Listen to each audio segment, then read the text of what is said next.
अच्छा, मेरे साथ ये होता है कि अगर मैं वाकई इंस्पायर हो गई तो फिर मैं चाहती हूँ मैं अच्छे से इंट्रोड्यूस कराऊँ और अच्छे से जो मेरे गेस्ट हैं वो उनके मुताबिक हो इंट्रोडक्शन। तो अगर वो मेरे से उस तरीके से बोला नहीं जाए तो मुझे इसलिए थोड़ा सा अफसोस होता है नहीं बाद नहीं, में कि आपने मेरी एक्सपेक्टेशन से ज़्यादा जो है वो अच्छे तरीके से चले किया। मैं थैंक यू पास हो सो गई, मच, क्योंकि बहुत आपने शुक्रिया। इंटरव्यूज़ तो और भी दिए हैं और मैंने आपकी स्टोरी भी सुनी हुई है, लेकिन जो चीज़ मुझे स्ट्राइक की जब मैं आपके बारे में पढ़ रही थी और मैं क्वेश्चन सोच रही थी और हम ऑफिस में भी डिस्कशन कर रहे थे, तो ये चीज़ मुझे सबसे ज़्यादा हाईलाइट हुई मेरे जहन में कि आप जो है वो पाकिस्तान के एम्बेसडर बने हुए हैं।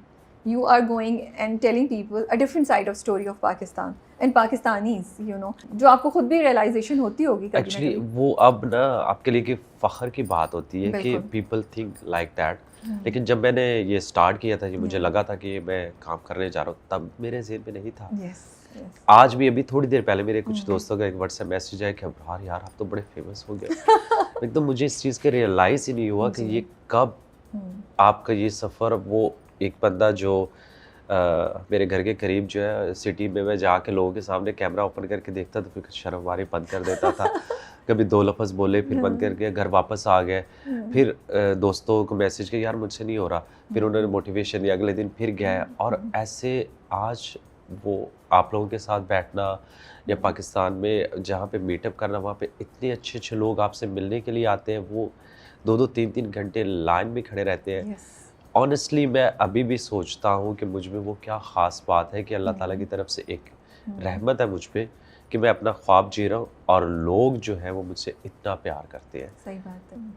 और अब आपको फील होता है रिस्पॉन्सिबिलिटी थोड़ी सी, हाँ, बिल्कुल क्योंकि होती शुरू है। में जैसे आपने कहा आपका ख्याल ये नहीं था, नीयत ये नहीं थी कि मैं ये करूँगा, लेकिन अब तो बिकॉज उर्दू में बात करते हैं आप एंड आप इंट्रोड्यूस भी एज पाकिस्तानी ओरिजिन ही बोलते हैं, बिल्कुल, बिल्कुल। तो अब तो वो आपको थोड़ा लगता होगा कि हाँ मैं जहाँ जा रहा हूँ और because you are so famous now कि I am representing Pakistan, I am a face of Pakistan. Actually आप आपको पता है कि जब आप शुरू में काम स्टार्ट करते हैं तो आप कुछ भी बोल सकते हो क्योंकि आपको इतने लोग नहीं देख रहे हैं। ट्रू। लेकिन अब आप कुछ भी बोलेंगे और आपका शायद वो मतलब भी ना हो तो उसका डबल भी निकाल लिया जाएगा। तो मेरी कोशिश होती है कि इस तरह का कुछ ना बोलूं जिससे किसी कल्चर, किसी मज़हब, किसी कंट्री के लोगों की जो है ना दिल आज़ारी हो। सही बात है। क्योंकि मैं वहाँ पे एज ए टूरिस्ट जा रहा हूँ, मैं वहाँ पे उसको अच्छी तरह से इंजॉय कर रहा हूँ उस कल्चर को, कि ट्रैवल से मुझे प्यार है। और अपने पैशन को जो है ना वो लोगों के सामने शो करना, आप किस तरह जितने अच्छे तरीके से कर सके, आपकी डेली रूटीन, आप कहाँ पे जा रहे हैं, क्या कर रहे हैं, तो उसको अब मैं बहुत ख्याल रखता हूँ कि मैं क्या बोलूँ। स्पेशली जब मैं इंडिया में गया था तो मुझे पता है कि अगर मैं कुछ गलत बोलूँगा, चाहे मैं वो चीज़ ना भी सोच रहा हूँ, तो उससे ये होगा कि लोग कहेंगे देखो पाकिस्तानी यहाँ पे आया तो उसने क्या कितना जो है हमारे मुल्क के बारे में नेगेटिविटी फैलाई है। तो और उसके बाद हो जाएंगे बहुत सारे ऐसे लोग जिनके मेरी तरह ख्वाब है कि वो इंडिया को जाके एक्सप्लोर करें, देखें, वहाँ के लोगों से मिले, बहुत ज़्यादा उनके दोस्त हैं वहाँ पे, उनके लिए भी दरवाजे बंद हो सकते हैं। क्योंकि आजकल यूट्यूब की वीडियोस की आपको आइडिया ही नहीं रहता कि उसकी कितनी रीच है, रातों रात वो कहाँ से कहाँ तक पहुँच जाती है। तो इस चीज़ का मैं बड़ा ख्याल रखता हूँ।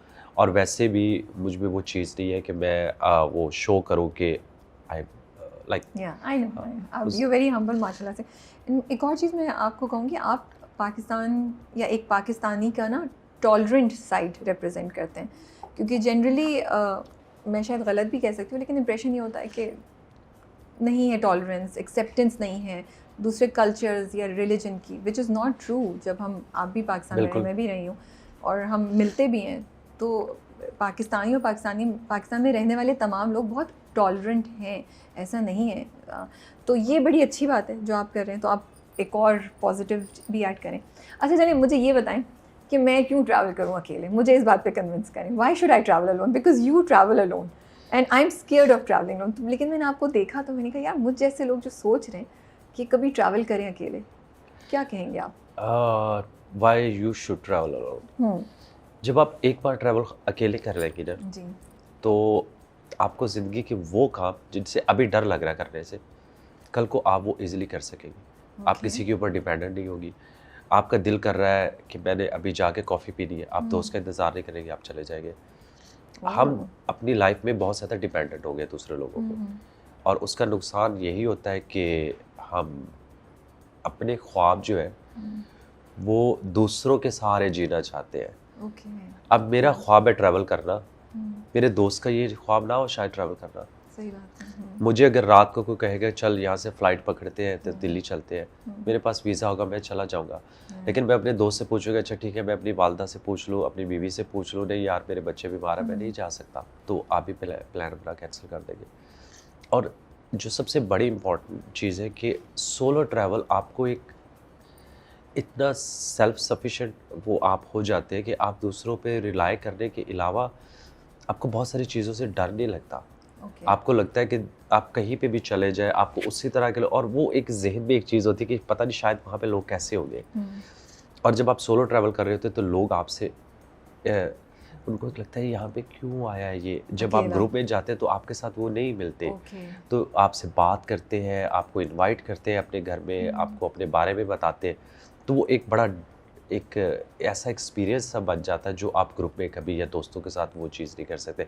लेकिन ऑफ कोर्स वो एक फ़न फैक्टर जिसमें आप दोस्त जा रहे हो वो इस चीज़ में मिसिंग होता है। डर मुझे यही लगता है कि मैं बोर ना हो जाऊँ, इसलिए मैं कहीं मैं चली जाऊँ, इतने पैसे खर्च करके बुकिंग करा के पहुँच जाऊँ, फॉर एग्जांपल टर्की या जर्मनी फॉर दैट मैटर।